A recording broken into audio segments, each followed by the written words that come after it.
Hello, আসসালামু আলাইকুম। কি অবস্থা সবার? সবাই কেমন আছো? তো আজকে তোমাদের আরেকটা এরকম সলভিং ক্লাসে স্বাগত জানাচ্ছি। যেখানে আমি প্রচুর পরিমাণে তোমাদের প্রশ্ন সলভ করে প্র্যাকটিস করাবো। দেখুন আমি ক্লাসেও হচ্ছে কিন্তু একটা কথা বারবারই তোমাদের বলেছি যে, কনসেপ্ট ক্লিয়ার এর পর সেই ব্যাপারটায় বেশি এক্সপার্ট হওয়ার জন্য অনেক বেশি প্র্যাকটিস করতে হবে।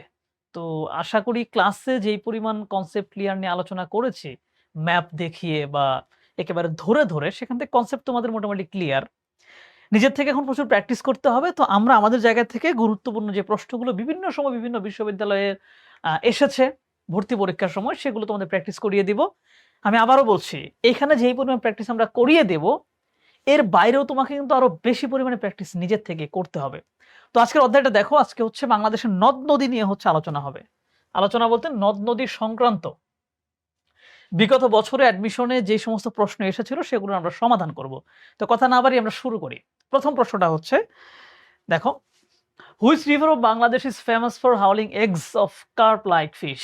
বলছে কার্প জাতীয় যে মাছগুলো আছে সেই মাছের যে ডিম পাড়ার জন্য কোন নদীটা বিখ্যাত? এটা হচ্ছে, এটা নিয়ে কিন্তু বিখ্যাত একটা সিনেমা আছে। যে সিনেমার নাম হচ্ছে হালদা। এটা হচ্ছে উত্তর হচ্ছে হালদা। যে হালদা কোথায়? আমাদের হচ্ছে চট্টগ্রামের দিকে, তাই না? চট্টগ্রাম, হ্যাঁ, ওইদিকেই। এবং এই নদীটার হচ্ছে যেই পরিমাণ স্রোত, সেটার উপর ভিত্তি করে এখানে কার্প জাতীয় মাছ তারা হচ্ছে ডিম ছাড়তে পারে। এবং ওইটাই হচ্ছে সবচেয়ে বড় মৎস্য প্রজননের জন্য বিখ্যাত। তাহলে আমরা এখানে পেলাম যে সমাধান হচ্ছে হালদা। এটা কোথায়? সাউথ ইস্টার্ন বাংলাদেশ, মানে দক্ষিণ পূর্ব দিকে, মানে কি চট্টগ্রাম অঞ্চলে। Halda river is also famous for breeding pure Indian carp. Indian কার্পদের যে জন্মের জন্য এটা অনেক বেশি বিখ্যাত। Hmm. Border rivers in Bangladesh, এখানে হচ্ছে আরো কিছু অন্যান্য কথাবার্তা বলা আছে। যাই হোক, তোমরা এটা দেখে নিবা। তিস্তা, মহানন্দা ও জাদুকাটা নদীগুলো, এগুলো সম্পর্কেও একটা তথ্য আছে। তিস্তা নদী, মহানন্দা নদী আর একটা হচ্ছে জাদুকাটা। এগুলো সম্পর্কে কোন বিষয়টা হচ্ছে এখানে মিলে যায়? তিস্তা কোথায়? দেখো, তিস্তা হচ্ছে ভারত থেকে বাংলাদেশ প্রবেশ করছে রংপুরের দিকে। মহানন্দা কোথায়? মহানন্দা একই অবস্থা, ভারত থেকে বাংলাদেশে প্রবেশ করছে। জাদুকাটা কোথায়? সুনামগঞ্জে, এটাও ভারত থেকে বাংলাদেশ প্রবেশ করছে। তার মানে এটা হচ্ছে আন্তঃসীমান্ত নদী। আন্তঃসীমান্ত মানে হচ্ছে যেটা হচ্ছে সীমান্তে থাকে আরকি। মানে এক দেশ থেকে আরেক দেশে প্রবেশ করে সীমান্ত বেয়ে। আন্তঃসীমান্ত নদী। আন্তঃসীমান্ত নদী হলো এমন এক ধরনের নদী যা অন্তত এক বা একাধিক দেশের রাজনৈতিক সীমানা অতিক্রম করেছে। বাংলাদেশের আন্তঃসীমান্ত নদীর সংখ্যা কত? ৫৪ টি। ভারত বাংলাদেশ এর মধ্যে আছে, সরি, ৫৭ টি হচ্ছে আমাদের আন্তঃসীমান্ত নদী। ভারত বাংলাদেশের মধ্যে আছে ৫৪ টি। এই ৫৪ টার ভিতরে একটা গেছে বাংলাদেশ থেকে আর ৫৩ টা আসছে হচ্ছে ভারত থেকে। বুঝতে পারছো? আর ৫৪ টার বাইরে আরো ৩ টা থাকলো, এই ৩ টা হচ্ছে মিয়ানমারের সাথে। তিস্তা, মহানন্দা এবং জাদুকাটা নদী হচ্ছে ভারত বাংলাদেশ আন্তঃসীমান্ত নদী। ঠিক আছে? পরের প্রশ্ন, হালদা নদীর উৎপত্তিস্থল কোন জেলায়? হালদা নদীর উৎপত্তিস্থল হচ্ছে সম্ভবত এটা খাগড়াছড়ি জেলায় হবে। হ্যাঁ, খাগড়াছড়ি জেলায়। হালদা নদী কোথায়? খাগড়াছড়ি জেলায় উৎপত্তি। এখানে দেখো আরো বেশ কয়েকটা নদীর উৎপত্তিস্থল দেয়া আছে। আমরা এখানে একবার পড়ে নিলে পরের প্রশ্নগুলো একটু দ্রুত চলে যেতে পারবো। তো প্রথমেই হালদা নদী সম্পর্কে একটা তথ্য দেখো। হালদা নদীর উৎপত্তিস্থল খাগড়াছড়িতে বাদনাতলী পর্বতশৃঙ্গে। নদীটির দৈর্ঘ্য হচ্ছে ১০৬ কিলোমিটার। অনেক সময় কিন্তু আসে। গড় প্রস্থ ১৩৪ মিটার। পাহাড়ি নদীগুলোর প্রস্থ তুলনামূলক কম হয়। বুঝতে পারছো? কারণ পাহাড়ের যে মাঝখানে যে গিরিখাত জায়গাটুকু আছে, মূলত ওখান দিয়েই হচ্ছে নদী প্রবাহিত হয়, খুব বেশি প্রশস্ত হয় না। তারপরে হচ্ছে ১৩৪ মিটার। প্রতি বছর হালদা নদীতে রুই, কাতলা, মৃগেল, কালবাউস এবং কার্প জাতীয় মাছ, মানে মাতৃ মাছ প্রচুর পরিমাণে ডিম পাড়ে। পদ্মার উৎপত্তি কোথায়? আমরা দেখি হিমালয় পর্বতের গঙ্গোত্রী হিমবাহ। মনে রাখতে হবে পদ্মার উৎপত্তি হিমালয় পর্বতের গঙ্গোত্রী হিমবাহ। যেহেতু হচ্ছে পদ্মার অপর নাম বা উপরের অংশের নাম হচ্ছে গঙ্গা, সো গঙ্গোত্রী হিমবাহ। হিমবাহ কি ক্লাসে কিন্তু বুঝিয়েছি। হিমালয় পর্বতের গা ভেসে যে তুষারপাতগুলো পড়ে, হ্যাঁ? ওগুলা থেকে যে পানিটার সৃষ্টি হয় সেগুলোকে হিমবাহ বলে। ব্রহ্মপুত্র তিব্বতের মানস সরোবর, এটা একটা হ্রদ। একেবারে পর্বতের উপরে যে হ্রদ সেটা। কর্ণফুলী আসামের লুসাই পাহাড়। মেঘনা আসামের নাগা মণিপুর পাহাড়ের দক্ষিণ লুসাই পাহাড়ে। বুঝতে পারছো? সাঙ্গু আরাকান পর্বত। যমুনা কুড়িগ্রাম জামালপুর, এখান থেকে। কর্ণফুলী নদীর উপনদী কোনটা? তোমরা ইতিমধ্যেই হয়তো জানো উপনদী আর শাখা নদীর মধ্যে ব্যাপারটা, তাও একটু ছোট্ট করে দেখিয়ে দিই। এইটা ধরো একটা মূল নদী, এটা যদি মূল নদী হয় তাহলে যেই নদীগুলো উপর থেকে সেই নদীর সাথে মিশে যাবে এবং এইটার পানি এর ভিতর দিয়ে প্রবাহিত হচ্ছে, তার মানে এটা হচ্ছে উপনদী। আর এই মূল নদী থেকে যদি কোনো নদী বের হয়, এইভাবে নিচের দিকে যদি বের হয়, যেখানে মূল নদীর পানি এই নদী দিয়ে প্রবাহিত হবে, তাহলে এটা হচ্ছে শাখা নদী। ঠিক আছে, এটা হচ্ছে কি মূল নদী। তো কর্ণফুলীর উপনদী কোনটা? কর্ণফুলীর উপনদী হচ্ছে এখানে মূলত দুইটা নদী আছে, একটা চেঙ্গি এবং হ্যাঁ, এই যে এটাই হবে চেঙ্গি এবং হালদা। এখানে দেখো বাকি নদীগুলো কিন্তু অবস্থানই আসলে কর্ণফুলী আশেপাশে না। সুরমা নদী কোথায়? সিলেটের দিকে। সুরমা কুশিয়ারা সিলেটের দিকে বাঁধ। করতোয়া তিস্তা একেবারে তোমার বগুড়া রংপুর এইদিকে। সো কর্ণফুলী তো চট্টগ্রামে, মিলতেছে না। চেঙ্গি হালদা এই দুটাই হচ্ছে ওই অঞ্চলে, সো এটার সম্ভাবনা আছে। মহানন্দা পুনর্ভবা এটা হচ্ছে উত্তরবঙ্গে। দ্যাট মিনস বাকি থাকে শুধু চেঙ্গি আর হালদা। চেঙ্গি আর হালদা। বাংলাদেশের একমাত্র খরস্রোতা নদী কর্ণফুলী। এই নদীর উপনদীগুলো হচ্ছে হালদা, বোয়ালখালী, কাসালং, শাহনী ও চেঙ্গি। লুসাই পাহাড় কোন নদীর উৎপত্তি স্থল? লুসাই পাহাড়ে কোন নদীর উৎপত্তি হয়েছে? লুসাই পাহাড়ে হচ্ছে আমরা দেখতে পাই, একটা জিনিস খেয়াল করো, লুসাই পাহাড়টা কোথায়? লুসাই পাহাড় হচ্ছে আমাদের পার্বত্য চট্টগ্রামের ওই পাশটাতে। কুশিয়ারা সিলেট অঞ্চলের, মেঘনা তো ওইদিকেরই, সুরমা ওইদিকে, বাকি থাকে শুধুমাত্র কর্ণফুলী। সো লুসাই পাহাড় হচ্ছে কর্ণফুলী নদীর উৎপত্তি। ইজিলি আমরা বুঝে ফেললাম। দেখছো, এইভাবে এলাকা ভিত্তিক চিন্তা করেও কিন্তু অনেক সময় মনে রাখা যায়। যে নদীতে জোয়ার ভাটা হয় না, জোয়ার ভাটা কোন নদীতে হবে না? যেই নদীগুলো সরাসরি সমুদ্রের একেবারে কাছাকাছি এবং কানেক্টেড, ওইখানে জোয়ার ভাটা হয়। যেগুলো এই সমুদ্র থেকে দূরে বা সমুদ্রের সাথে কানেক্টেড না, ওইখানে জোয়ার ভাটা হবে না। দেখো এখানে কি কি নদী আছে? কীর্তনখোলা বরিশালে, তার মানে এটা হচ্ছে একদম সমুদ্রের কাছে, এটা জোয়ার ভাটা হওয়ার সম্ভাবনা আছে। মহানন্দা কোথায়? রাজশাহীরও উপরে, সমুদ্র থেকে অনেক দূরে, এখানে সম্ভাবনা খুবই কম। রূপসা হচ্ছে খুলনাতে, সমুদ্রের কাছে হবে। ভৈরব এটাও হচ্ছে তো ওই ইয়েতেই সম্ভবত, সরি, ভৈরবটা হচ্ছে, হ্যাঁ উত্তরটা তো ভৈরবই হচ্ছে। ভৈরবের অবস্থানটা কোথায় দেখায়? এখানে একটা ছোট্ট একটা ম্যাপ আঁকি। হ্যাঁ,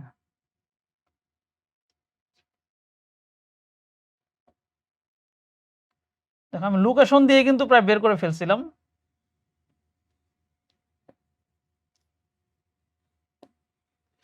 যদি এটা বাংলাদেশ হয়, ভৈরব হচ্ছে যে এইখানে, ঠিক আছে এইখানে। আর মহানন্দা হচ্ছে এই দিক দিয়ে এসে এই পদ্মার সাথে মিশে গেছে, আর পদ্মা তো এখানে সরাসরি গিয়ে সমুদ্রের সাথে মিশে গেছে, তাই না? তো সেই জায়গা থেকে ভৈরবটা অনেক দূরে, এখানে কোনো জোয়ার ভাটা হয় না। মহানন্দাও একটা চান্সে ছিল, এটা অনেক দূরে, বাট এখানে উত্তরটা হচ্ছে ভৈরব দেয়া। আর বাকি নদীগুলা হচ্ছে এই দিকটাতে সমুদ্রের খুব কাছাকাছি, তো সেই জায়গা থেকে উত্তর হচ্ছে এখানে ভৈরব।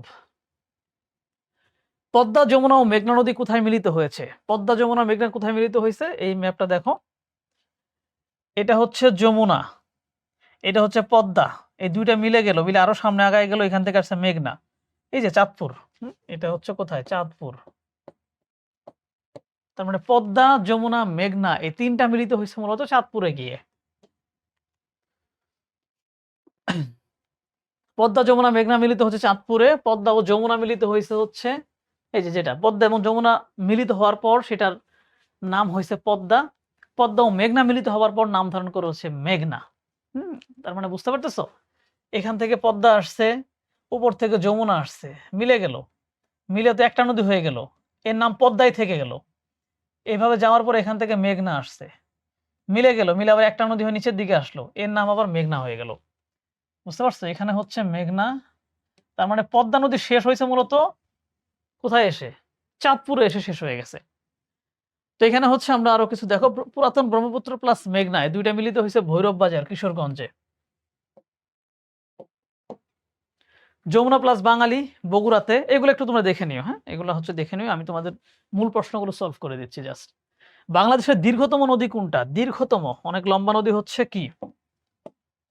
পদ্মা নদী। হ্যাঁ, বাংলাদেশে পদ্মা নদী অনেক দীর্ঘতম।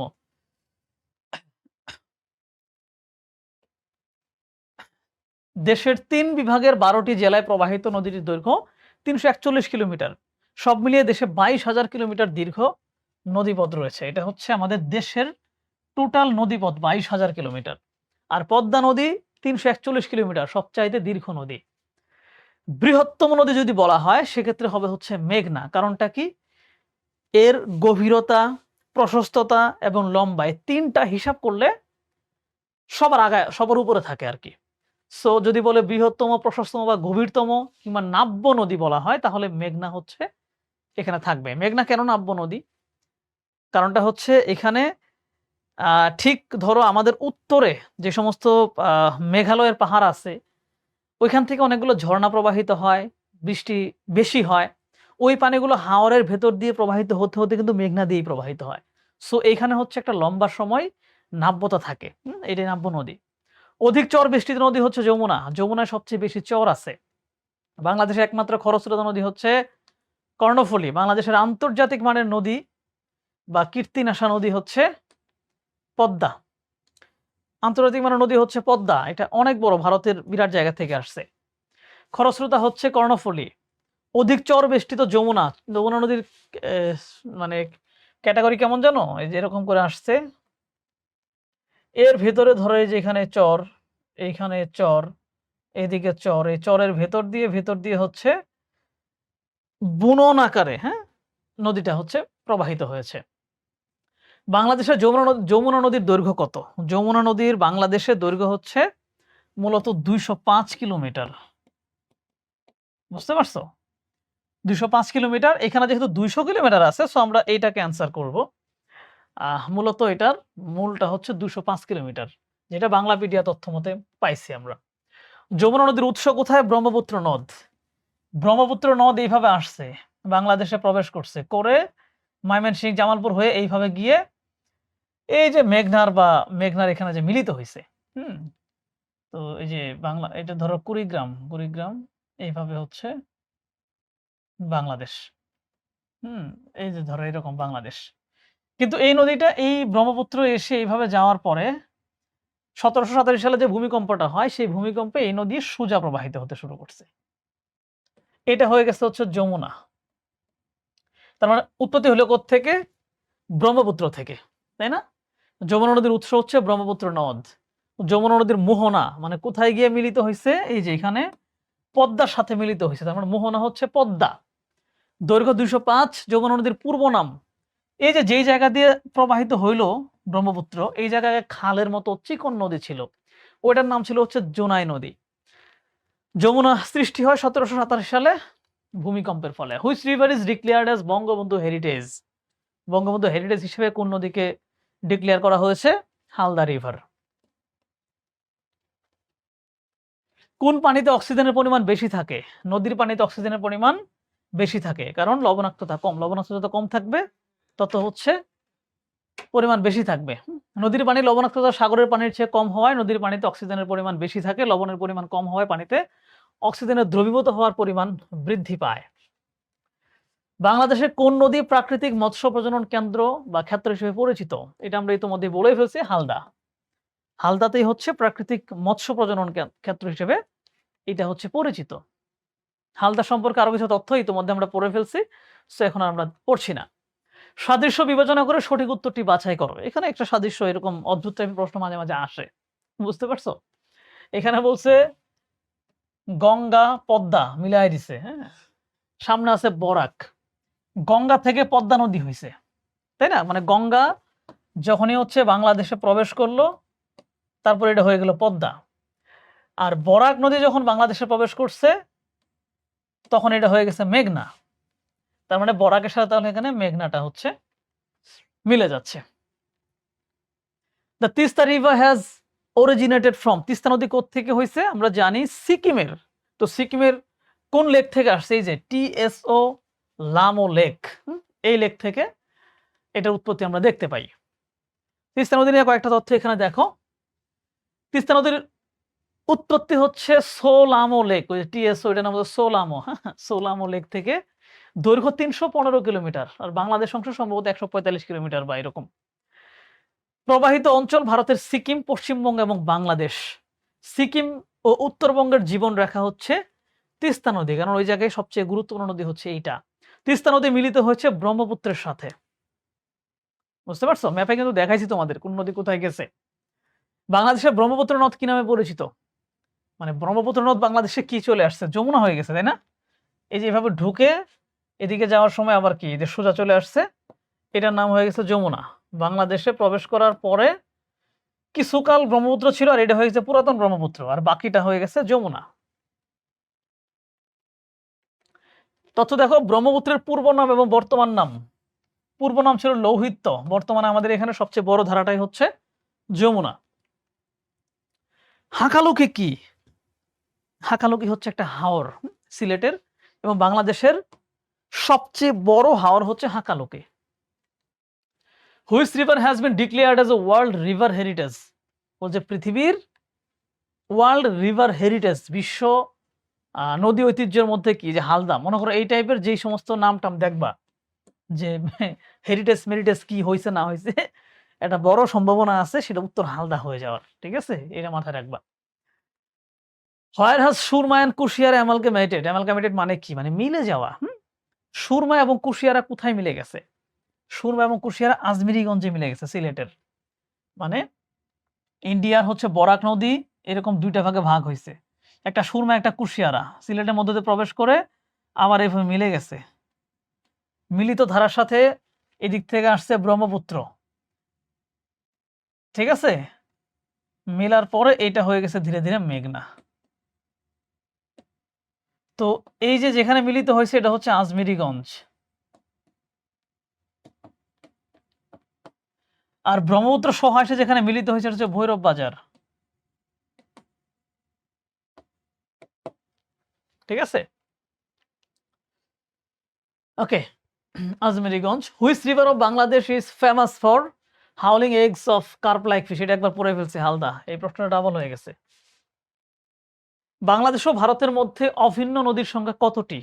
একটু শুরুতেই দেখাইছি 54। বাংলাদেশ এবং ভারতের মধ্যে 54টি নদী, এর ভিতরে একটা বাংলাদেশ থেকে ভারতে গেছে, বাকি 53টা ভারত থেকে বাংলাদেশে আসছে। কিছু তথ্য আছে এখানে দেখো, হ্যাঁ এটা শুরুতে একবার পড়ে ফেলছিলাম। কর্ণফুলী নদীর উৎপত্তি স্থল লুসাই পাহাড়, তাই না? ইতিমধ্যে পড়ছি কিন্তু। কর্ণফুলী নদীর উৎপত্তি স্থল হচ্ছে লুসাই পাহাড়, লুসাই হিলস। বাংলাদেশের সবচেয়ে বড় নদী বন্দর কোনটা? সবচেয়ে বড় নদী বন্দর হচ্ছে নারায়ণগঞ্জ। নারায়ণগঞ্জে সবচেয়ে বড় নদী বন্দর রয়েছে এবং এটা কিন্তু শীতলক্ষ্যা নদীর তীরে, কারণ নারায়ণগঞ্জের ভিতর দিয়ে কোন নদী গেছে? শীতলক্ষ্যা নদী গেছে। ধানসিঁড়ি নদী কোন জেলায় অবস্থিত? ধানসিঁড়ি হচ্ছে বরিশাল অঞ্চলের ঝালকাঠি জেলায় অবস্থিত। ধানসিঁড়ি কোথায়? বরিশাল অঞ্চলের ঝালকাঠিতে। এখানে দেখো আরো কিছু নদীর নাম টাম দেয়া আছে, আমরা একটু ছোট্ট করে দেখি। আড়িয়াল খাঁ হচ্ছে ফরিদপুর, বরিশাল। ভৈরব নদী যশোর, খুলনা। আচ্ছা আচ্ছা, আমি হচ্ছে শুরুর দিকে এই ভুল করছিলাম। ভৈরব নদীর ব্যাপার নিয়ে মনে হয় একটা একটা ভুল আলোচনা হয়েছে। আমি যদি ওটা ভুল হয়ে থাকে তাহলে হচ্ছে একটু এইজন্য আমি কনফিউজ হয়ে গেছিলাম। আমি হচ্ছে এখানে মহানন্দার কথা বলতে চাচ্ছিলাম, পরে হচ্ছে ভৈরব বলে ফেললাম। ওইখানে উত্তরটা হয়তোবা ভুল আছে। তোমরা একটু বইয়ের ভিতরে এটা একটু দেখে নিবা, হ্যাঁ? আমি অবশ্যই ক্লাসে টেনে তো আলোচনা বিস্তারিত হয়েছেই যে ভৈরব নদীতে যদি যশোর খুলনাতে যদি হয় তাহলে এখানেও কি থাকার কথা? যেহেতু সমুদ্রের কাছাকাছি এখানেও জোয়ার ভাটা থাকার কথা। আশা করি ক্লাসে এই ব্যাপারটা নিয়ে ক্লিয়ার হয়ে গেছো। এখানে একটু ভুল উত্তর থাকার কারণে হয়তোবা একটু কনফিউশনের মধ্যে আমরা পড়ে গেছি। আশা করি এটা হচ্ছে আরেকবার একটু দেখে নিবা বইয়ের ভিতরে বা আমাদের লেকচারের ভিতরে, তাহলে কনফিউশন আর থাকবে না। ব্রহ্মপুত্র যমুনা হচ্ছে রংপুর, পাবনা। তারপরে হচ্ছে যমুনা কিন্তু একেবারে পাবনার তীরে। ব্রহ্মপুত্র হচ্ছে রংপুরের ঠিক নিচের পার্টটাতে। বুড়িগঙ্গা নদী হচ্ছে ঢাকায়। ধলেশ্বরী, ময়মনসিংহ, ঢাকা। পুনর্ভবা, দিনাজপুর, রাজশাহী। তিস্তা নদী, রংপুর। যে নদীর তলদেশ দিয়ে বঙ্গবন্ধু টানেল নির্মাণ করা হচ্ছে? বঙ্গবন্ধু টানেল কোন নদীর তলদেশে করা হয়েছে? কর্ণফুলী নদীর তলদেশ দিয়ে করা হয়েছে। বাংলাদেশ এবং মায়ানমারের মধ্যে সীমান্ত নদীটির নাম কি? এটা আমরা সবাই জানি, নাফ নদী। এটা কোথায়? টেকনাফ অঞ্চলে নাফ নদী, বাংলাদেশ এবং মিয়ানমারের সীমান্ত। এটার দৈর্ঘ্য কিন্তু হচ্ছে এখানে ৬৩ দেয়া আছে, বাট এটার মূল দৈর্ঘ্য হচ্ছে ৫৬ কিলোমিটার। ঠিক আছে? বইয়ের ভিতরে ৫৬ কিলোমিটার দেয়া আছে, এটা একটু খেয়াল রাখবা। বাংলাদেশের সবচেয়ে দূষিত নদী কোনটা? বুড়িগঙ্গা। বুড়িগঙ্গা বাংলাদেশের সবচেয়ে দূষিত নদী, যেটা ঢাকায়। দেখো, এশিয়ার ওয়াটার ডেভেলপমেন্ট আউটলুক ২০১৬ র তথ্য অনুযায়ী এশিয়া ও প্রশান্ত মহাসাগর অঞ্চলের ৪৮টা দেশের মধ্যে সবচেয়ে বেশি দূষিত নদী বাংলাদেশের নদীর পানি, আর বুড়িগঙ্গার পানি বিশ্বের শীর্ষ দূষিত ১০টা নদীর মধ্যে একটা। বর্তমানে দূষণের কারণে বুড়িগঙ্গার পানি প্রবাহের পরিমাণ অনেকটাই কমে গেছে। কাপ্তাই হ্রদ কোন জেলায়? কাপ্তাই হচ্ছে কোথায়? আমরা ঘুরতে যাই, তাই না? এটা হচ্ছে কর্ণফুলীতে, সরি রাঙামাটিতে।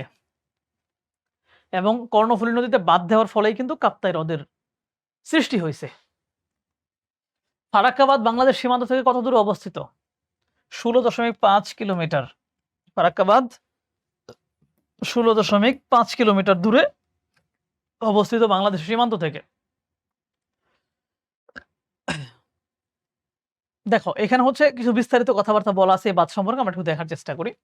ফারাক্কাবাদ গঙ্গা নদীর উপর অবস্থিত একটি বাঁধ, যা ভারতের পশ্চিমবঙ্গ রাজ্যের মালদহ ও মুর্শিদাবাদ জেলায় অবস্থিত। মূলত আমাদের চাঁপাইনবাবগঞ্জের পাশেই যে ভারতের জেলাগুলো আছে সেখানে। ১৯৬১ সালে এই বাঁধ নির্মাণের কাজ শুরু হয় এবং শেষ হয় ১৯৭৫ সালে। সে বছর ২১ এপ্রিল থেকে বাঁধ চালু হয়। ফারাক্কাবাদ ২,২৪০ মিটার বা ৭,৩৫০ ফুট লম্বা, যেটা প্রায় $১ বিলিয়ন ব্যয়ে সোভিয়েত রাশিয়ার সহায়তায় বানানো হয়েছিল। বাঁধ থেকে ভাগীরথী হুগলি নদী পর্যন্ত ফিডার খালটির দৈর্ঘ্য ২৫ মাইল বা ৪০ কিলোমিটার। মানে যেখানে হচ্ছে ফারাক্কা বাঁধটা দেওয়া হয়েছে, নদীটা এরকম, ধরো এইভাবে হচ্ছে গঙ্গা নদী এসে বাংলাদেশে হচ্ছে প্রবেশ করছে। হ্যাঁ, প্রবেশ করার আগে এরকম একটা শাখা কলকাতার ভিতর দিয়েও গেছে। তো বাঁধটা হচ্ছে এই যে এখানে দিছে, আর এখানে ধরো বাংলাদেশে প্রবেশ করছে। এই বাঁধ দেওয়ার পর এখান থেকে একটা খাল বানানো হয়েছে। খাল বানায় এই খালটা এই ভাগীরথীর সাথে লাগাই দিছে। সো পানি আমাদের এদিকে না এসে পানিটা হচ্ছে কলকাতার ভিতর দিয়ে প্রবাহিত হয়। বাংলাদেশের ভৌগোলিক সীমানার মধ্যে উৎপত্তি এবং সমাপ্তি নদী কোনটি? মানে বাংলাদেশের ভেতরে উৎপত্তি হয়ে আবার শেষ হয়েছে হচ্ছে সাঙ্গু নদী, যেটা বান্দরবানের। করতোয়া নদীর উৎপত্তি স্থল কোথায়? করতোয়া হচ্ছে বগুড়ার ভিতর দিয়ে প্রবাহিত একটা নদী। এটার উৎপত্তি স্থল হচ্ছে সেই সিকিমে। ঠিক আছে, সিকিমের পার্বত্য এলাকায় হচ্ছে এই করতোয়া নদীর উৎপত্তি স্থল। করতোয়া নদীর উৎপত্তি সিকিম রাজ্যের পার্বত্য অঞ্চল থেকে। এটি উত্তরবঙ্গের এককালের সর্বপ্রধান এবং পবিত্র নদী ছিল। এবং এই যে আমরা পুন্ড্রনগর বা ওই অঞ্চল কেন্দ্রিক যেই সভ্যতার কথাগুলো জানি, প্রাচীন মানুষজন বা রাজপ্রাসাদ গড়ে ওঠা, সেগুলো বেশিরভাগই ছিল করতোয়া নদী কেন্দ্রিক, এবং এটাতে হচ্ছে প্রচুর যাতায়াতের ব্যবস্থা ছিল। প্রাচীন বাংলার ইতিহাসে গঙ্গা ও করতোয়া নদীর মধ্যবর্তী অঞ্চলকে, জনপদকে কি বলা হতো? গঙ্গা এবং করতোয়ার মধ্যবর্তী যে জায়গাটা, এটাকে বলা হতো মূলত বরেন্দ্র। ঠিক আছে, বরেন্দ্র বলা হতো। বরেন্দ্র একটি ঐতিহাসিক অঞ্চল ছিল, যা বর্তমানে বাংলাদেশের রংপুর এবং রাজশাহীর অংশ। এটি তৎকালীন পুণ্ড্রবর্ধন বা পুণ্ড্র রাজ্যের অংশ ছিল। সমাজ পরিবর্তনের প্রাকৃতিক উপাদান কোনটি? সমাজ পরিবর্তনের প্রাকৃতিক উপাদান হচ্ছে নদী ভাঙন। নদী ভাঙনের ফলে সমাজে নানান ধরনের পরিবর্তন আসে। মানুষের কাজের ক্ষেত্রে পরিবর্তন হয়, মানুষের আচার আচরণের ক্ষেত্রে পরিবর্তন হয়, কর্মক্ষেত্র পাল্টে যায়, তাই না? বাড়িঘরের প্যাটার্নে চেঞ্জ চলে আসে। সো নদী ভাঙন হচ্ছে একটা প্রাকৃতিক উপাদান। Match list 1 with list 2 and select the most appropriate answer.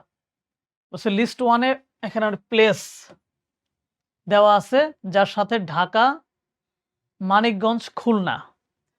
এখান থেকে আমাদের নদী মিলাইতে হবে। ঢাকার সাথে আমরা জানি বুড়িগঙ্গা, মানিকগঞ্জের সাথে কিছু একটা আছে, খুলনার সাথে রূপসা, পশুর ইত্যাদি। আমরা এখানে দেখি প্রথমে বুড়িগঙ্গা আছে, এখানে সেকেন্ডে রূপসা আছে। দ্যাট মিনস রূপসা তো হচ্ছে মানিকগঞ্জে না, এটা বাদ। বুড়িগঙ্গা আছে, কালীগঙ্গা আছে আর হচ্ছে রূপসা আছে, দুইটা মিলে গেছে।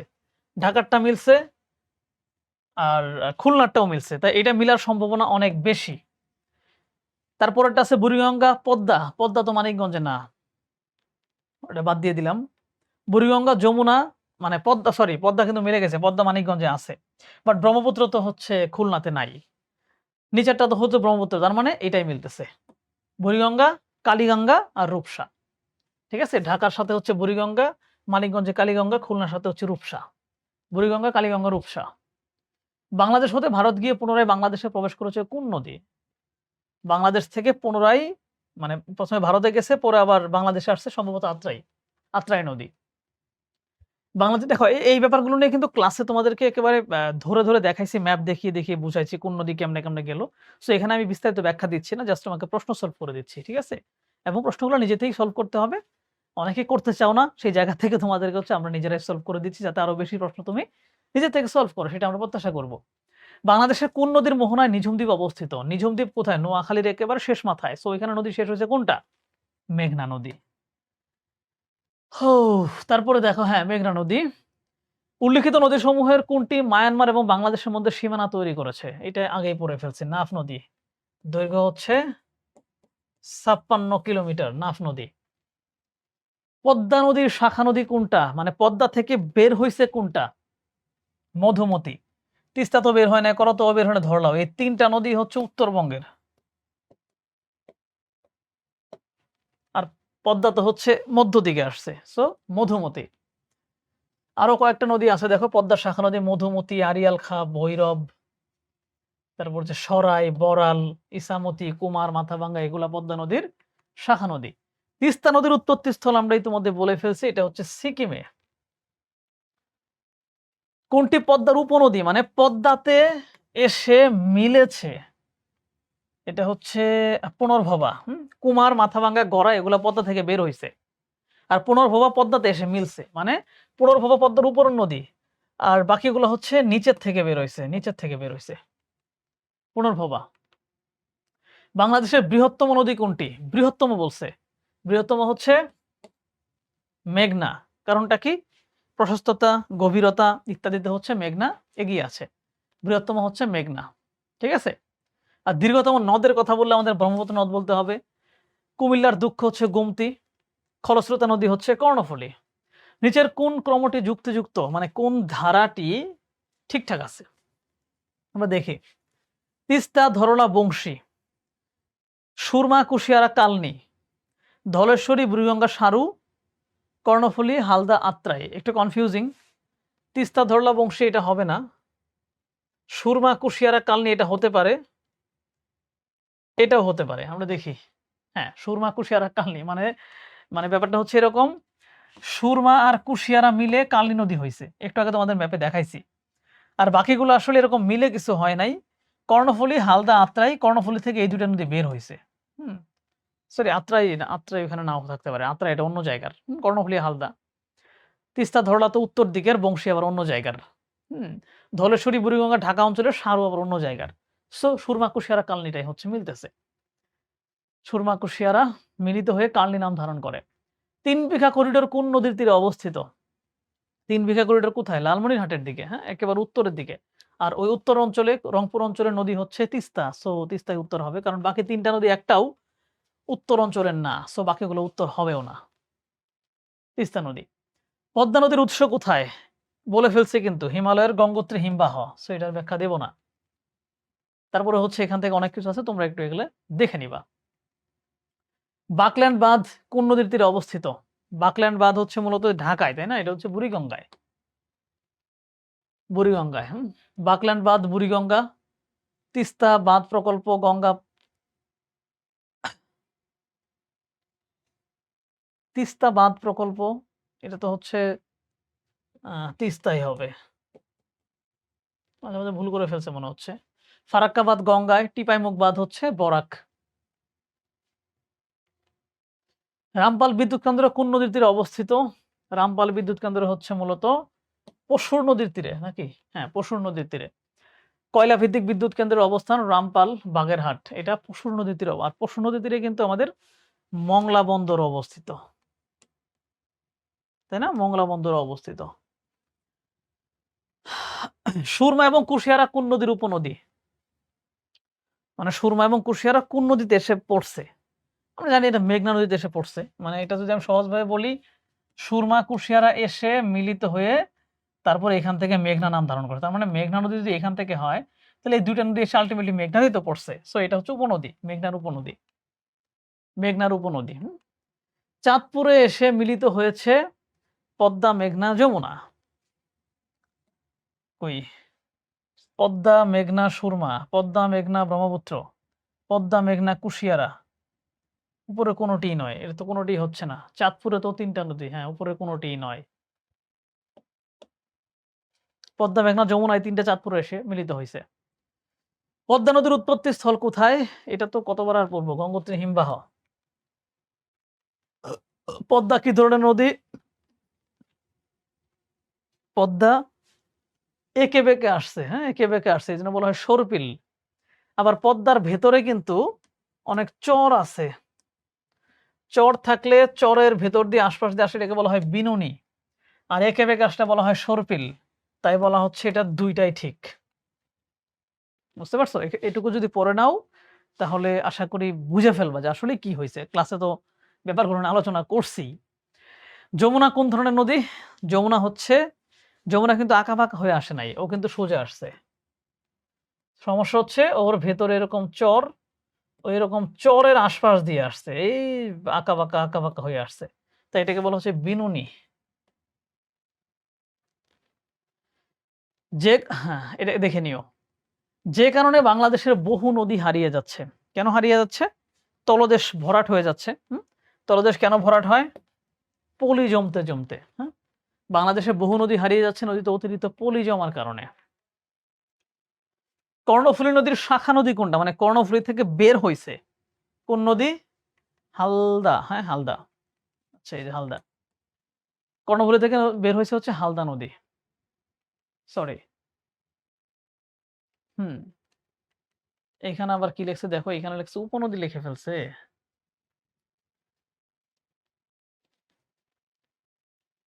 হুম, ব্রহ্মপুত্র, ধরলা, তিস্তা, শাখা নদী নাই। তার মানে এখানে হচ্ছে আসলে শাখা নদী লিখে ফেলছে, বাট এটা আসলে উপনদী হবে। হুম, আশা করি এটা কনফিউজ হবে না। এখানে হচ্ছে ব্যাপারটা ক্লিয়ার করে দেয়া আছে। ওকে। বরিশাল কোন নদীর তীরে অবস্থিত? বরিশাল হচ্ছে কীর্তনখোলা নদীর তীরে অবস্থিত। কর্ণফুলী নদী পূর্ব থেকে পশ্চিম দিকে প্রবাহিত হয়েছে কেন? কারণ হচ্ছে মানে পাহাড়ি অঞ্চলে, পূর্ব দিকের পাহাড়ি অঞ্চলে উৎপত্তি, দ্যাটস ওয়াই এটা প্রবাহিত হইছে। এটা কই? হ্যাঁ, পূর্বে পাহাড়ি ভূমিতে উৎপত্তির কারণে।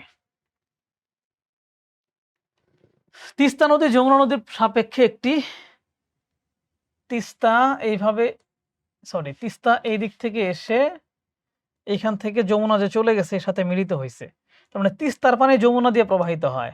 দ্যাট মিনস তিস্তা হচ্ছে একটা উপনদী। যমুনা নদীর সাপেক্ষে একটা উপনদী। ঠিক আছে? হুম, এই যে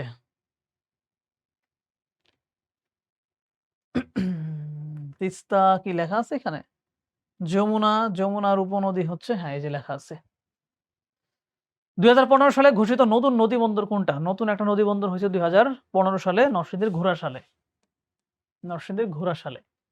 ঠিক আছে? ঘোড়াশালে এখানে হচ্ছে ব্যাপারটা একটু পড়ে নিবা। পদ্মার উপনদী কোনটা? মানে পদ্মাতে আইসা মিলিত হইছে কোনটা? মহানন্দা। হার্ডিঞ্জ ব্রিজ কোন নদীর উপরে? হার্ডিঞ্জ ব্রিজ হচ্ছে পদ্মা নদীর উপরে। এটা কোথায়? ঈশ্বরদীতে গেলে দেখতে পারবে। ঈশ্বরদী এবং কুষ্টিয়া, মানে পাবনা এবং কুষ্টিয়ার ভিতরে মিলিত হইছে, মানে সংযোগ স্থাপন করছে এই ব্রিজ। অষ্টম বাংলাদেশ চীন-মৈত্রী সেতু কোন নদীর উপরে? অষ্টম বাংলাদেশ অনেকগুলো নদীর উপরেই বাংলাদেশ চীন-মৈত্রী সেতু আছে। এর ভিতরে অষ্টমটা হচ্ছে কচা নদীতে। তিস্তা বাঁধ বাংলাদেশের কোন জেলায় অবস্থিত? তিস্তা বাঁধ হচ্ছে লালমনিরহাট জেলায়। আমি সেখানে গিয়েছিলাম। তোমরাও হয়তো অনেকে গিয়ে থাকবে। লালমনিরহাট জেলায় যখন নদীটা প্রবেশ করে, তার কিছুক্ষণ পর আসার পরে আমাদের একটা বাঁধ দেওয়া হয়েছে যে আমরা যাতে একটু পানি আটকায় রাখতে পারি কিছুক্ষণ। এইজন্য এটা করা। নদী গবেষণা কেন্দ্রের কেন্দ্র কোথায়? নদী গবেষণা কেন্দ্র হচ্ছে মূলত ফরিদপুরে। আমি গিয়েছিলাম। নদী গবেষণা কেন্দ্রের ভেতরে আমি গিয়েছিলাম। সেখানে কৃত্রিমভাবে নদী বানায়া সেখানে হচ্ছে গবেষণা চলে। এটা প্রতিষ্ঠিত হয় হচ্ছে ১৯৭৭ সালে। মেহেরপুর কোন নদীর তীরে অবস্থিত? মেহেরপুর হচ্ছে আত্রাই হচ্ছে মেহেরপুরের দিকে। আত্রাই নদী। সরি আত্রাই না ইছামতি। সরি। মেহেরপুর হচ্ছে ইছামতি নদীর তীরে অবস্থিত। মেহেরপুর ইছামতি নদীর তীরে অবস্থিত। এখানে অনেকগুলো নদী কে কোথায় অবস্থিত এটা বলে দেওয়া আছে। আত্রাই হচ্ছে যে গাইবান্ধা, নওগাঁ মানে আত্রাই মূলত চলনবিল আছে না? চলনবিলের ভিতর দিয়ে কিন্তু প্রবাহিত হইছে। বুঝতে পারছো?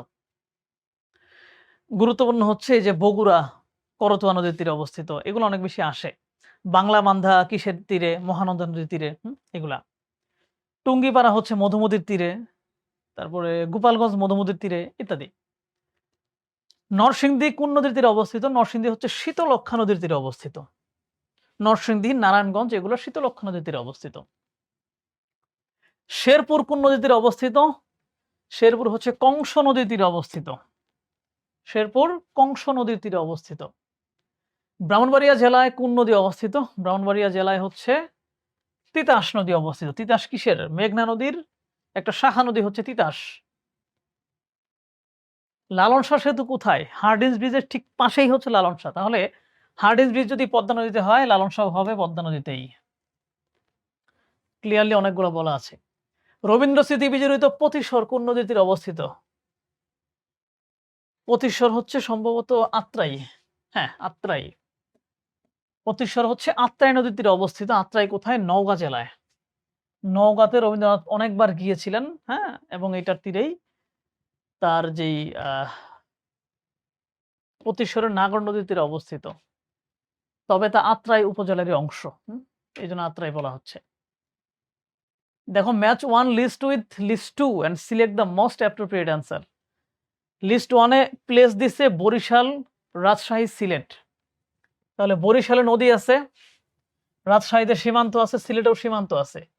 এখানে দেখো রিভার বর্ডার এইটা রিভার বর্ডার হ্যাঁ। বাংলাদেশ চিনমৈত্রী সেতু কোন নদীর উপর অবস্থিত? চিনমৈত্রী সেতু অনেকগুলো নদীর উপরই আছে। এই জায়গায় যেগুলো আছে তার ভিতরে বুড়িগঙ্গা একটা। বুড়িগঙ্গা নদীর তীরে অবস্থিত এটা। কলকাতা কোন নদীর তীরে? কলকাতা হচ্ছে হুগলি নদীর তীরে, যেটাকে ভাগীরথী নামেও আমরা চিনি। যেটা হচ্ছে মূলত গঙ্গার ২টা প্রধান ধারা। গঙ্গা নদী এসে বাংলাদেশে একটা প্রবেশ করে ফেলছে, এখান থেকে একটা চিকন ধারা বের হয়ে কলকাতার দিকে গেছে। ঠিক আছে? কিন্তু ওরা এখানে একটা বাঁধ দিয়ে এই পানিটাও এখানে নিয়ে গেছে।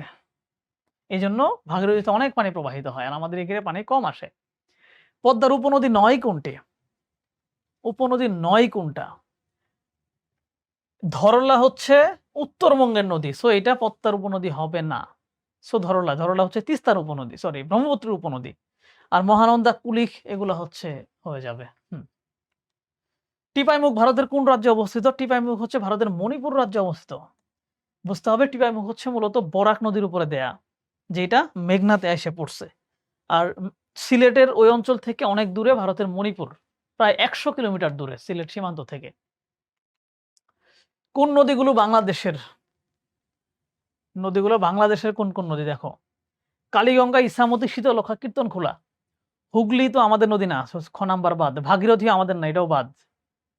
এখানেও ভাগীরথী, এটাও বাদ। তার মানে মানে এ নাম্বারই অ্যান্সার হবে। কালীগঙ্গা, ইছামতি, শীতলক্ষ্যা, কীর্তনখোলা, তাই না? কালীগঙ্গা হচ্ছে মানিকগঞ্জে, ইছামতি আমরা দেখলাম মেহেরপুরে, শীতলক্ষ্যা দেখলাম হচ্ছে আমাদের নারায়ণগঞ্জ এবং নরসিংদীর পাশে, কীর্তনখোলা হচ্ছে বরিশালের পাশে। এটাই। বাংলাদেশের কোন নদীর উজানে ভারত ফারাক্কা বাঁধ নির্মাণ করেছে? পদ্মা নদীর উজানে ভারত ফারাক্কা বাঁধ নির্মাণ করেছে। এখানে দেখো কোন বাঁধ কোনটায় অবস্থিত। সাইনি কোন নদীর উপনদী? সাইনি হচ্ছে কর্ণফুলী নাকি? হ্যাঁ, কর্ণফুলী নদীর উপনদী হচ্ছে সাইনি। উৎপত্তিস্থলে মেঘনার নাম কি? মানে যে জায়গায় হচ্ছে নদীটা উৎপত্তি হয়ে বাংলাদেশে প্রবেশ করার পরে তো মেঘনা নাম ধারণ করছে। উৎপত্তিস্থলীটার নাম ছিল হচ্ছে বরাক নদী। বরাক, বরাক। বাঙালি নদীটি কোথায়? বাঙালি নদী হচ্ছে কোথায়? বগুড়াতে। বাঙালি নদী হচ্ছে বগুড়াতে। মূলত কি? বাঙালি এবং যমুনা নদীর সংযোগস্থলেই বগুড়া। রাজধানী ঢাকার পার্শ্ববর্তী নদীসমূহের দূষণের কারণ কি? আমাদের যে আশপাশে অনেকগুলো নদী আছে না ঢাকার আশপাশে, এগুলো কেন দূষিত হয়? শিল্প বর্জ্য, অবৈধভাবে নদী দখল করা, আবাসিক বর্জ্য ফেলা, সবগুলাই। নিচের কোনটি নদী নয়? কোনটি নদী নয়? ব্রহ্মপুত্র, এটা হচ্ছে নদ। কেন হয়? লাস্টে উচ্চারণ হচ্ছে ব্রহ্মপুত্র, অ, আর লাস্টে উচ্চারণ হইলে ওটা নদ হবে। ঠিক আছে? যেমন মাইকেল মধুসূদন দত্তের যে স্মৃতি বিজড়িত নদী কপোতাক্ষ, হ্যাঁ, লাস্টে দেখো খ, অ, ওইটাও নদ। তিস্তা নদীর দৈর্ঘ্য কত? তিস্তা নদীর দৈর্ঘ্য হচ্ছে 315 কিলোমিটার। ওভারঅল পুরো তিস্তা নদীর দৈর্ঘ্যের কথা বলা হচ্ছে 315 কিলোমিটার, আর বাংলাদেশ অংশ হচ্ছে 115 কিলোমিটার। আচ্ছা, 145 বলে ফেলছিলাম একটু আগে, 115 কিলোমিটার। হোয়াট ডাজ দ্য মেঘনা মিট উইথ ব্রহ্মপুত্র? ব্রহ্মপুত্র এবং মেঘনা কোথায় মিলিত হয়েছে? বলছিলাম ভৈরব বাজার। আছে এখানে ভৈরব বাজার? হ্যাঁ, এই যে ভৈরব বাজার, ভৈরব বাজার। Mymensingh is situated on the bank of, ময়মনসিংহের পাশ দিয়ে যে নদীটা প্রবাহিত হয়েছে সেটার নাম হচ্ছে পুরাতন ব্রহ্মপুত্র। জামালপুর, ময়মনসিংহ দুইটাই। সো এরা হচ্ছে ব্রহ্মপুত্রের, এই যে ওল্ড ব্রহ্মপুত্রের তীরে অবস্থিত Mymensingh. Which is the largest braided river? হ্যাঁ, আমাদের হচ্ছে সবচেয়ে লার্জেস্ট ব্রেডেড রিভার কোনটা? মেঘনাই তো হবে, সরি ব্রহ্মপুত্র। দীর্ঘতম, আচ্ছা আচ্ছা, দীর্ঘতম পথ অতিক্রম করা নদী আমাদের দেশের ভিতরে হচ্ছে ব্রহ্মপুত্র। ওকে, আচ্ছা, এই ব্যাপারটা আমি একটু আই থিংক ক্লাসে তোমাদের, হ্যাঁ, মানে বাংলাদেশের নদীগুলোর মধ্যে সবচেয়ে দীর্ঘ পথ অতিক্রম করেছে, মানে আমি তোমার বলি ব্রেডেড রিভার হচ্ছে অতিক্রান্ত, মানে অতিক্রম করেছে কতটুকু পথ সেটা। এই ব্রহ্মপুত্রটা চীনের তিব্বতে উৎপত্তি লাভ করে, চীন থেকে ভারতের ভিতর দিয়ে এসে তারপরে এটা বাংলাদেশে প্রবেশ করে এইখান দিয়ে যায় এই জায়গায় হচ্ছে মেঘনার সাথে মিলিত হয়েছে। এই টোটাল দৈর্ঘ্যটা হচ্ছে প্রায় ২৭০০ কিলোমিটার। বুঝতে পারছো? প্রায় ২৭০০ কিলোমিটার। সো এটা সবচাইতে বড় আরকি। গঙ্গা বা অন্য কিছু এত মানে লম্বা না। এজন্য হচ্ছে উত্তর ব্রহ্মপুত্র। গঙ্গা নদী বাংলাদেশে প্রবেশ করে কোন নামে পরিচিত হয়? এটা বারবার বলে ফেলছি, পদ্মা নামে পরিচিত হয়। নাফ নদীর তীরে অবস্থিত, শুরুতেই বলে ফেলছি, টেকনাফ, এই যে লাস্টে নাফ আছে। টেকনাফ হচ্ছে নাফ নদীর তীরে অবস্থিত। বাংলাদেশে কোন জেলার নামকরণ হয়েছে নদীর নামে? নদীর নাম যেইটা, জেলার নামও সেইটা। এটা কোনটা? এটা হচ্ছে ফেনী। ফেনী হচ্ছে ফেনী নদীর তীরে অবস্থিত। সো ফেনী নদী, ফেনী মানে ফেনী নদীর থেকেই মূলত ফেনীর নাম হয়েছে। ঢাকা শহরের চারপাশে নদীগুলোর নাম কি? ঢাকা শহরের চারপাশে কি নদী আছে দেখো, একটা আছে বুড়িগঙ্গা, ধলেশ্বরী, শীতলক্ষ্যা, তুরাগ, যেটাই হবে হয়তোবা। এগুলো চারপাশে, হ্যাঁ, বুড়িগঙ্গা, সরি না, বংশী, বুড়িগঙ্গা, শীতলক্ষ্যা, তুরাগ। বংশী, এই যে এটা ধলেশ্বরী না, বংশী, বুড়িগঙ্গা, শীতলক্ষ্যা, তুরাগ। বাংলাদেশের জলসীমায় উৎপত্তি এবং সমাপ্ত কোন নদী? মানে আমাদের এখানেই সাঙ্গু নদীটা, হ্যাঁ, সাঙ্গু এবং হালদা, এই দুইটাই বাংলাদেশের এরিয়ার ভেতরেই মানে জন্ম লাভ করে এখানে আবার শেষ হয়ে গেছে। কংস নদী কোন জেলায়? একবার কিন্তু পড়ে ফেলছি, এটা হচ্ছে শেরপুর জেলায় কংস নদী। সিকিমের পর্বত থেকে বাংলাদেশের কোন নদীর উৎপত্তি? মূলত বাংলাদেশের ভেতর দিয়ে প্রবাহিত হওয়া প্রায় দুইটা নদী কথা আমরা জানি সিকিম উৎপত্তি হয়েছে, একটা হচ্ছে তিস্তা আর একটা হচ্ছে করতোয়া। এখানে আছে হচ্ছে করতোয়া, সো উত্তর করতোয়া। মহাস্থানগড় কোন নদীর তীরে অবস্থিত? মহাস্থানগড় যেহেতু বগুড়াতে, বগুড়ার ভিতর দিয়ে নদী গেছে করতোয়া, দ্যাট মিন্স করতোয়ার তীরে অবস্থিত। ভারত বাংলাদেশ পানি চুক্তির মেয়াদ কত বছর? গঙ্গা নদীর পানি ৩০ বছর। ১৯৯৬ সালে হয়, আগামী ২০২৬ সাল পর্যন্ত এটার মেয়াদ আছে। এরপরে কি হবে আমরা দেখতে থাকবো কি হয়। তেঁতুলিয়া কোন নদীর তীরে অবস্থিত? তেঁতুলিয়া হচ্ছে মহানন্দা নদীর তীরে অবস্থিত। তেঁতুলিয়া মহানন্দা নদীর তীরে অবস্থিত। কপোতাক্ষ যশোর হলে নিচের কোন সম্পর্কটি সঠিক? মানে কপোতাক্ষ যেহেতু যশোরে অবস্থিত, তাহলে নিচের চলনবিল, রাজশাহী, মধুমতি, মাগুরা এটা। চলনবিল হচ্ছে কোথায়? নাটোরের দিকে। মধুমতি মাগুরাতে মিলে গেছে। ঠিক আছে, পাহাড় রাঙামাটি মিলছে বাট নদী তো এখানে কথা বলে নাই বা পানি সম্পর্কিত কিছু বলে নাই। সো এটা আমরা দিব না। চা সিলেট এটাও মিলে গেছে বাট এখানে নদী সম্পর্কে কিছু নাই বলে ওটাও আমরা দেব না। মধুমতি মাগুরা। কোন নদী বাংলাদেশে উৎপত্তি হয়ে বঙ্গোপসাগরে পতিত হয়েছে? বাংলাদেশে উৎপত্তি হয়েছে এটা হালদা নদী হবে। হ্যাঁ। তার মানে হালদা আর সাঙ্গু ২ টা নদী যারা বাংলাদেশের উৎপত্তি হয়ে বাংলাদেশে শেষ হয়েছে। পদ্মা ও যমুনা নদী কোন স্থানে মিলিত হয়েছে? গোয়ালন্দ, দৌলতদিয়া ঘাট।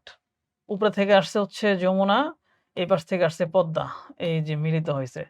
মিলিত হয়ে সামনে আবার পদ্মা নাম নিয়ে আগায় যায় এখানে মেঘনার সাথে মিলিত হয়ে নিচের দিকে নেমে গেছে। ম্যাপের ভিতরে দেখবা এইভাবেই আছে। দক্ষিণ তালপট্টি দ্বীপ যে নদীর মোহনায়, দক্ষিণ তালপট্টি দ্বীপ কোথায়? মূলত সাতক্ষীরার কাছাকাছি। সাতক্ষীরার নদী হচ্ছে হারিয়াভাঙ্গা। সো হারিয়াভাঙ্গা নদীর তীরে অবস্থিত এইটা। শেষ।